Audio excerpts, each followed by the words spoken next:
అప్పుడు రాముడు లక్ష్మణుడితో, లక్ష్మణ, శకునాలన్నీ బాగున్నాయి, మంచి ముహూర్తం చూసి యుద్ధం మొదలు పెడదామంటాడు.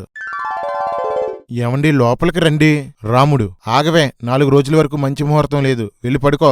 అడపా, ఏమైంది?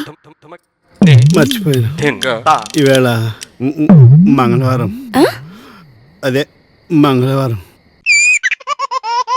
మొత్తానికి ముహూర్తం చూసి యుద్ధం ప్రారంభించారు. లంక మీద దాడి ప్రారంభమైంది. ఇక్కడ వాల్మీకి రాముణ్ణి ఎట్టి క్లిష్ట కార్యాన్నైనా సులభంగా చేయగల రాముడు అంటాడు. సీత అపహరించబడి సంవత్సరం అవుతుంది, ఇంకా విడిపించలేకపోయాడు. పొగడ్తలు మాత్రం ఉంటాయి. యుద్ధం భీకరంగా జరుగుతుంది. రాక్షసులు చస్తున్నారు, వానరులు చస్తున్నారు. వానరులను రాక్షసులు తినేస్తున్నారు. వాలి కుమారుడైన అంగదుడు, రావణుడు కొడుకు, సూపర్ హీరో అయిన ఇంద్రజిత్తుతో యుద్ధానికి తలపడి అతన్ని గాయపరుస్తాడు. వెంటనే ఇంద్రజిత్తు అదృశ్యమైపోతాడు. అది చూసిన రాముడు, ఈ రోజు ఇంద్రజిత్తు చస్తాడు అంటాడు. వెంటనే అదృశ్యంగా ఉన్న ఇంద్రజిత్తు నాగాస్త్రాలతో రామలక్ష్మణులను బంధిస్తాడు. బాణాలు వేస్తాడు. రామలక్ష్మణులు మూర్చబోతారు. బాణాలను ఆయువుపట్లో శరీర అవయవాలన్నిట్లోనూ దించేస్తాడు. వీరుడు, ధీరుడు, శూరుడు, ఎట్టి క్లిష్ట కార్యాలైనా సులభంగా చేయగల రాముడు నాగబంధంలో చిక్కుకొని చావు బ్రతుకుల్లో ఉన్నాడు.